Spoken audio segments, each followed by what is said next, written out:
सबसे पहले happy independence day आप सबको। और 15 अगस्त को सुबह सुबह मैं एक मूवी देख के आया जिसका नाम है वॉर टू, जिसमें जो कैरेक्टर्स हैं वो बार बार इंडिया फर्स्ट बोलते हैं। And looking at what happened on 14th of August 2025 in the cinema theatres in India, I think कि एक मूवमेंट चलाना चाहिए ऑडियंस फर्स्ट। बिकॉज जो दोनों ही मूवीज़ रिलीज़ हुई हैं, कूली एंड वॉर टू, दोनों ही मूवीज़ के अंदर बहुत सारे फ्लॉज हैं and it actually does not meet the expectations of the audience. What happened with both the big names and both the big directors and production houses is not very heartfelt, like दिल के उतने करीब नहीं है.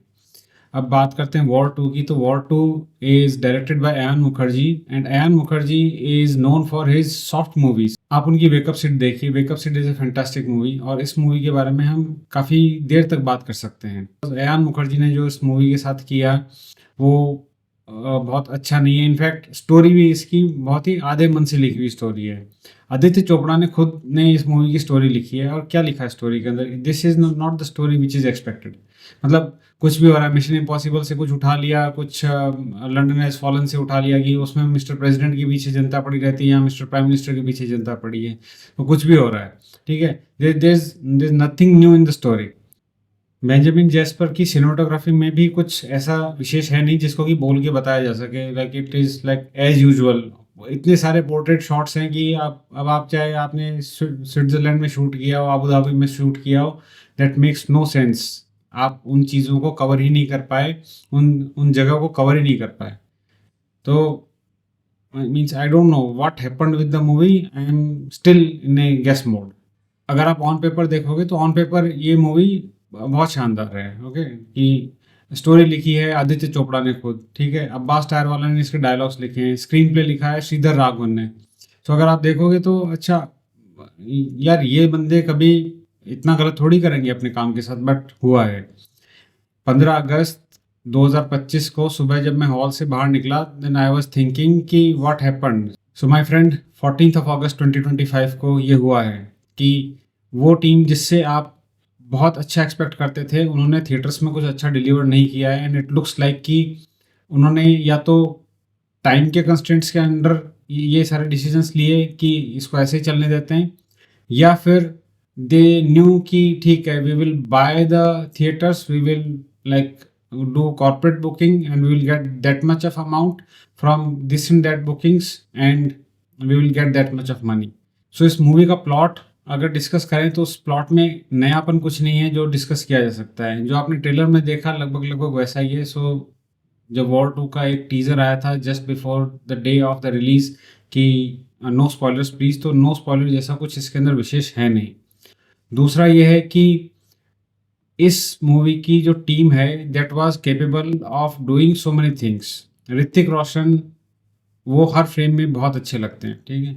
उनका screen appearance देख लो, like the effort he is putting into the scenes and whatsoever he is doing with the storytelling, he is doing good. NTR, he is really good, ठीक है. उनका स्क्रीन अपीयरेंस एंड लाइक, हाँ, एक दो जगह पे ऐसा लगता है कि ठीक है, उनको जो मसल पावर दिखानी चाहिए थी वो मसल पावर स्क्रीन के ऊपर नहीं आ पाई. And this is what Ayan Mukherjee has missed, कि what is the USP of this actor. If you know what is the USP of Hrithik Roshan, if you know what is the USP of Kiara Advani, then you must also know that what is the USP of Junior NTR. And that USP has not come down to the screens. Junior NTR is rather portrayed as a spy, but with spy he could have multiple abilities. उनका screen appearance बहुत अच्छा है. उनका जो character है उसके अंदर भी थोड़ी बहुत डेप्थ लिखी गई है, बट जो जब स्क्रीन पे उभर के आता है उनका कैरेक्टर तो वो इतना इंट्रिगिंग नहीं लगता है. टुवर्ड्स द एंड मूवी बहुत ज़्यादा ड्रैग लगती है कि अच्छा ये भी हो रहा है, ये भी हो रहा है, ये भी हो रहा है, एंड देन यू नो कि ठीक है, मतलब हीरो और विलन का फेस ऑफ होना है और उसके बाद में क्या होना है. Because you might have seen a few things from the trailer and जब जो आप ट्रेलर देख के आते हो तो आपको लगता है कि फर्स्ट हाफ जब पूरा होता है तो आपको ये भी पता चलता है कि अच्छा कुछ एक सीन्स हैं जो हमने ट्रेलर में देखे थे लेकिन यहाँ पे तो आया नहीं. So that is a stupid cut off trailer, कि आप वेट करते रहते हो इन इवेंट्स का जो आपने ट्रेलर में देखे थे और यहाँ पे नहीं है. So overall production of the product is a like it is all vague and it is all flawed. किसी को पता ही नहीं कि कौन किसके साथ क्या काम करने वाला है. So and frankly speaking, Aditya Chopra, अगर आपके पास स्टोरीज नहीं है ना, you go out, you meet young people.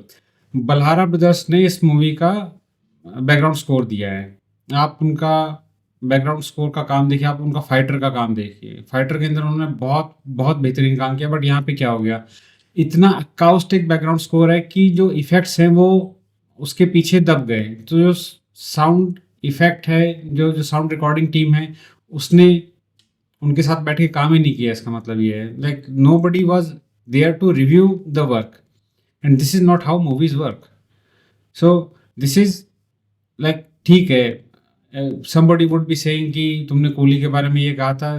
Coolie was like, you cannot compare apples and bananas. But see, if I talk about Coolie, then the thing is that कि technically Coolie is a better movie. यहाँ पे movie technically भी अच्छी नहीं है, story wise भी अच्छी नहीं है. चलते चलते में गाना ठोक देते हैं, वो चलते चलते में जनाबे अली गाना उठ के आ जाता है. इतने टेंस्ड माहौल के अंदर जब मतलब दो मेन लीड्स का फेस ऑफ हो रहा है, उसके बाद में अगले सीन में वो बंदे गाना गाने जा रहे हैं. मतलब कितना चाइल्डिश है ये. एक बच्चा भी उठ के ये बोलेगा कि यार ये क्या हो रहा है. तो अगर आप ये दिखाने जा रहे हो तो you are not doing good. आपने लिटरली वेस्ट किया है एक्टर्स को और पैसे को, और अब आप वेस्ट कर रहे हैं जनता के टाइम को, ताकि आपने जो पैसा लगाया वो आपको वापस मिल सके. तो this is literally bad cinema. I can not say that okay this is expected. एक को होता है ना कि भाई आप एक कहीं पे जाते हो and if somebody is performing over and over again, then you see that okay this individual guy actually failed. यहाँ पे इंडिविजुअल बंदे का फेलियर नहीं है, यान मुखर्जी अकेले का फेलियर नहीं है, फेलियर है पूरी यशराज टीम का. आप मछलियों को पेड़ पे नहीं चढ़ा सकते. अयान मुखर्जी अगर सॉफ्ट मूवीज अच्छी बनाता है तो उस बंदे को ब्रह्मास्त्र बनाने को मत दो. फॉर एग्जाम्पल यश चोपड़ा जी की फिल्मोग्राफी को देखिए. उन्होंने जब थ्रिलर बनाने की कोशिश करी और वो थ्रिलर्स और एक्शन मूवी जब वो इतनी सफल नहीं हुई, then he switched back to his normal mode जो उनका फोर्टे था, and he did splendid work. So ज़रूरी नहीं है कि आप उठ के एक्शन मूवीज बनाओ बिकॉज दूसरे भी एक्शन मूवीज बना रहे हैं. सो ऑल इन ऑल, अगर आपके पास बहुत सारा टाइम है तो आप वॉर 2 को देखने जाइए थिएटर के अंदर, ठीक है. बाकी otherwise like okay, who can go and watch War 2 in theaters? Like if you are a good fan of Hrithik Roshan, NTR and Kiara Adoni of course.